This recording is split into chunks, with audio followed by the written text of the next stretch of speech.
Hello ladies and gentlemen, Big Daddy Top Hat here. If you're one of my regular viewers, you will be aware of my fascination that I have with the colourful roster of characters who fight within the Street Fighter games. In fact, I have recently wrapped up a series of videos where we looked at the history behind each of the 4 new challengers who debuted in Super Street Fighter 2 back in the day. Now, considering that it was only 6 weeks ago that I last uploaded a lengthy video covering Fei Long's significance, I did not expect that I would need to talk about this character again so quickly. But it has to be said that it has been an eventful week for the Hong Kong martial artist. So here I am today to bring you full coverage of the latest chapter in this fighter's story. As this video's title suggests, there has been wide speculation this week amongst the internet echo chamber that Fei Long has been cancelled and will never ever be coming back. So in this special upload, not only are we going to look into this so-called cancellation, but also how the internet's fake news machine managed to report on a story and blow the information completely out of proportion, distorting reality, leading to the public believing things that aren't even true. So without further ado, this, ladies and gentlemen, is the true story of Fei Long's cancellation.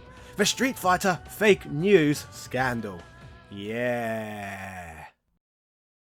Featuring as one of the 4 new challengers who arrived in Super Street Fighter 2, the Bruce Lee homage would prove a very popular addition to the Street Fighter 2 character lineup, with many fans absolutely adoring this character to this day.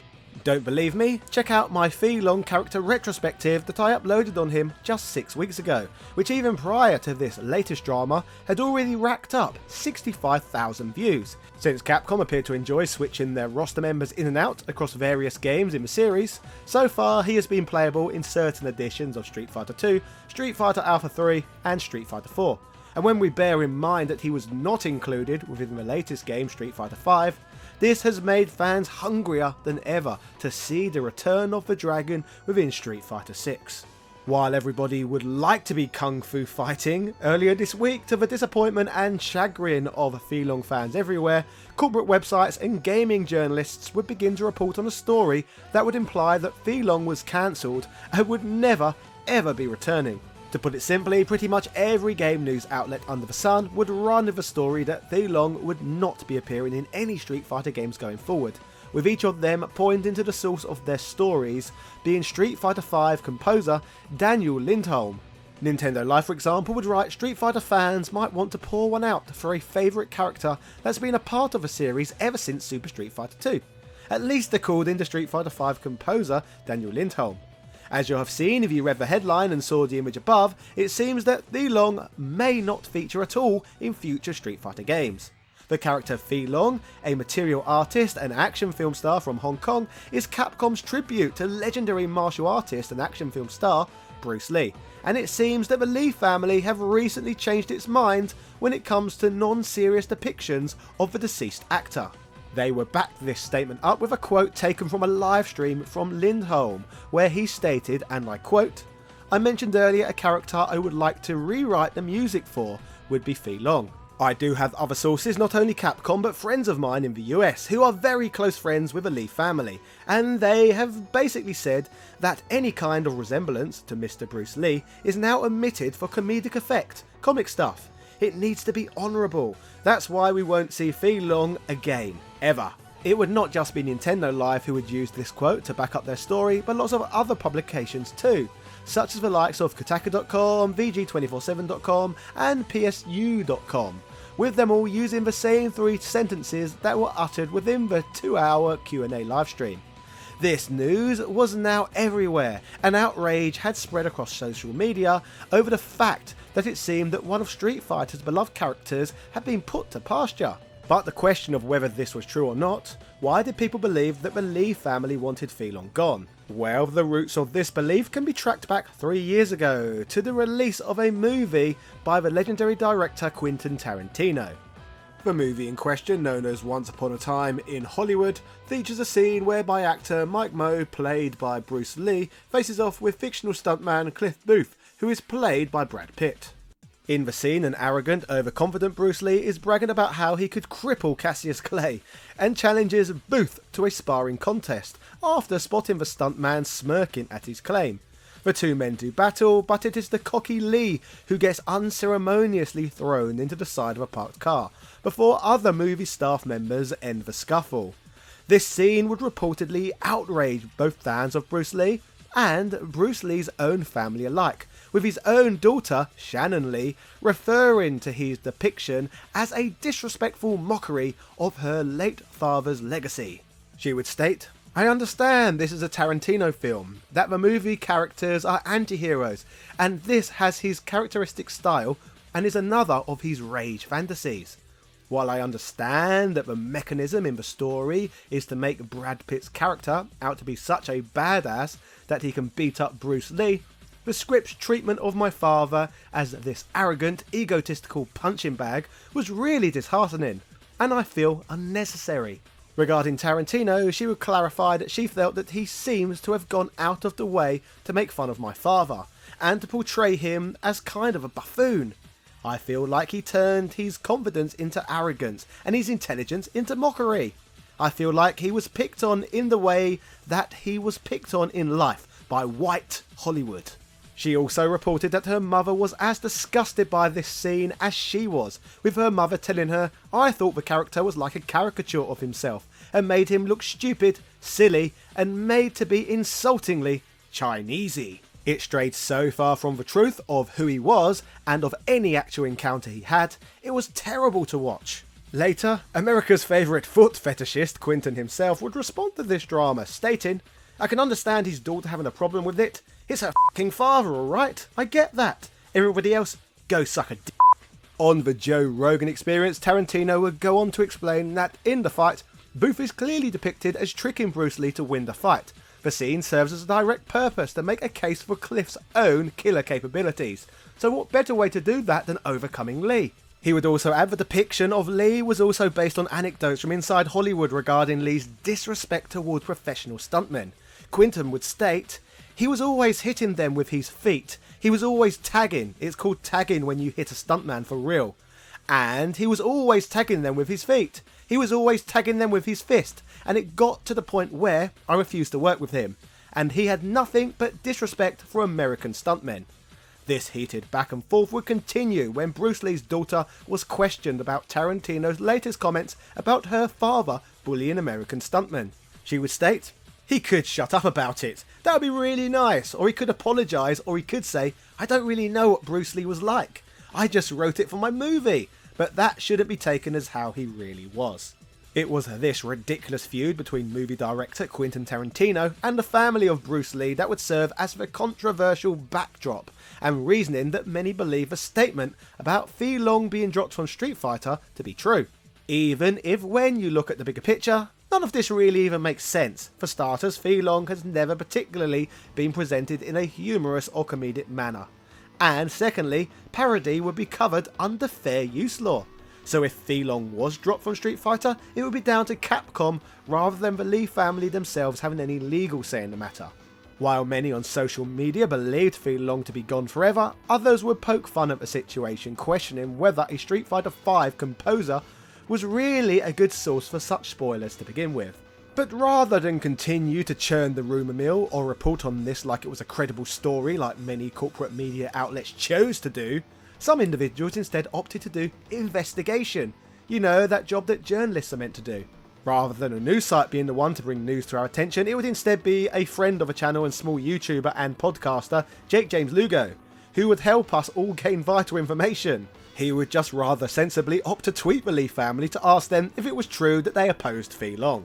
If you remember what we have covered so far, Lindholm had previously stated that friends of his in the US, who are very close friends with the Lee family, were the ones who told him that characters of any kind of resemblance to Bruce Lee would now have to be omitted if they were for a comedic effect, which is why we won't see Fei Long again ever. So Jake James Lugo asked the family outright via Twitter if they could clarify the story and if what had been said was true. They would respond that we never made any comments of this nature. We have no idea who Daniel Lindholm says his close friends of the family are. but his comments are entirely false surrounding the Bruce Lee family. So there you have it folks, straight from the horse's mouth. Bruce Lee's family confirmed that this story that Daniel Lindholm had apparently put out there was completely fake news. So with the Lee family themselves providing confirmation that this whole story was BS, what the hell was going on here? Had Lindholm been channeling his inner Peter Molyneux and telling us all porkies? Or was there still something else to all of this? Unfortunately, this drama would lead to Lindholm taking the original livestream video down, and when I went to his Twitter page to learn more, I could not unfortunately read anything as these tweets have been protected. So this story is at a dead end, right? Well no, as YouTuber and podcaster Mekel Kasanova would catch up with Lindholm for an interview so that he could provide us all with more information on this evolving story. The video would showcase an effort to clean up a lot of the misinformation that was spread around the Fei Long story, with one of the key points being to clarify that Lindholm's comments in the livestream were mostly opinion based rather than factual. Mekel would open the interview with him stating that he felt that Lindholm's original comments had been taken and blown completely out of proportion by journalists, using Dr. Evil style quotation marks when saying the word. He would add that a journalist's job is supposed to be to do investigative research, cover stories, validate and verify information, rather than simply taking stories and running with them without any work beyond that. He knows that there is too much of that sort of thing across the media spectrum online. Lindholm adds to the conversation that this story that has spiralled completely out of control all started very innocently, when he decided to do a spontaneous Q&A livestream as his wife was out of the house. Something I must say I have done plenty of times in the past myself. Daniel treated the livestream as a hangout with friends, with the audience asking him a number of what-if scenarios regarding Street Fighter. Everything in the video was his opinions and speculation, and didn't feel the video should have needed a disclaimer, as that would have been absurd. He states that during the live stream he was asked a particularly tough question, which was, if you had the chance to write music for a video game character in the Street Fighter universe, who would you pick if that character didn't have a previous theme?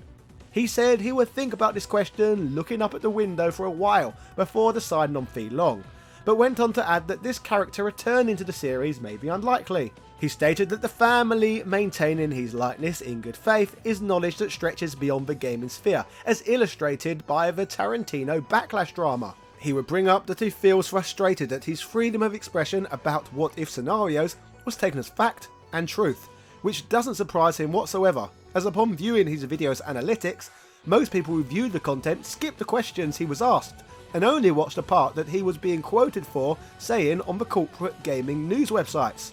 He states journalists should have asked him whether what he was stating was truth or opinion, as he could easily be reached on Twitter and other platforms, but they just chose to run with the limited information they had. Daniel also mentions that with the articles out there, that they are choosing to take what he said out of context, not including the question, but just his quote, proclaiming it as a fact, having caused him multiple sleepless nights. He also thinks it's worth noting that these articles misrepresenting what he said have caused some fans to rally against Capcom themselves on social media, who, believing the story, became angry at the company for supposedly cancelling Fei Long. In a dark turn, Lindholm admits that right now, with the things the way they are, that he could get blacklisted, but hopes Karma instead does its job and that Capcom can spot the BS. Still, despite all of this, Daniel admits that he feels terrible and a level of responsibility, and has been apologising to Capcom since yesterday. He brings up that the best way to describe this situation feels like having a conversation at a party, with someone walking in the kitchen halfway through a discussion, not hearing a question, then having them believe everything they have heard is bloody real. But in reality, they have heard people just conversing about a fun hypothetical scenario. Daniel Lindholm states that he hopes that sooner or later the real truth will be out there, and he is glad that some people online are already supporting him. Something else he would like to do is track down the original source of the first piece of news that he felt misrepresented what he said in his livestream. But unfortunately, all of the corporate news websites are so copy and paste that it is not really possible to distinguish the work of one site from another. The podcast host Mekel Kasanova also gives some of his opinions regarding these shenanigans, feeling journalists need to actually start doing their due diligence. He notes those internally within the industry seem to worry too often about being first without often having all the information at hand. After all, it is actually more important to be correct rather than first, especially if misinformation can negatively impact on others. He brings up that a lot of people working for these websites act like tabloid writers rather than professional journalists, which often does a lot of damage to people. If Lindholm could have one outcome from this situation, he would love the original journalist to be found so that they can apologise to both Capcom and himself, amend the original article, make sure they never do anything like this again, and begin taking more investigative approaches going forward. So, what can we all conclude from this ridiculous story and week of fake news surrounding Fei Long? One element we can draw from this tale is that perhaps these so-called gaming news sites aren't always accurate in what they report, as this situation exposes that a lot of them certainly do not carry out proper due diligence, as they debatably all reported exactly the same misinformation here. As this story has been evolving, many have been adding updates to their articles, and to give them some credit here, VG247 would later make the effort to reach out to Lindholm themselves, with him telling the website, "I was speaking on a hypothetical level about Fei Long, which is not fact." He also clarified that the sources he cited as being close to the Lee family were in fact based on pre-existing news. When it comes to the family of Mr. Lee, it has been a discussion for years, especially for Quentin Tarantino, for the way he portrayed Mr. Lee in bad light, which was not appreciated. That is a fact and something the family have been protecting for a long time. So ladies and gentlemen, that was the story of Fei Long's so-called cancellation, a Street Fighter fake news scandal. To finish up today, I would be curious to hear your take on this whole situation. Do you feel that the corporate gaming news media need to be more accurate in their reporting? Or do you think it is fair game with regards to the way they all chose to cover the story based on the statements that Lindholm had already made? I'd love to know what you think in the comment section down below. If you enjoyed today's video, looking at the latest Fable chapter in the story of Fei Long, why not check out my video from the last month covering the history of T-Hawk? Content I worked on with the help of Super Street Fighter 2 development staff members James Goddard and Steve Patton, who helped me tell the true behind the scenes story of the creation of the character, as I honestly really do try my best to cover information correctly rather than first, like many other YouTube channels. Sadly, my content will never trend to the same degree as other creators, which is one of the reasons I am so grateful when some of you at home choose to support my work via Patreon.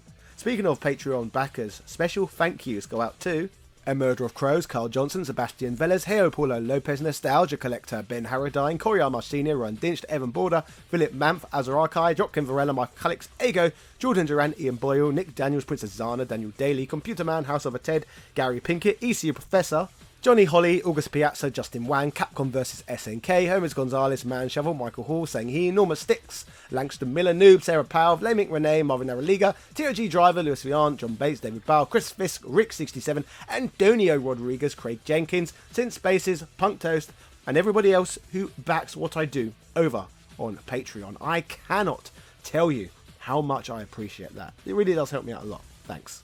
Cheerio.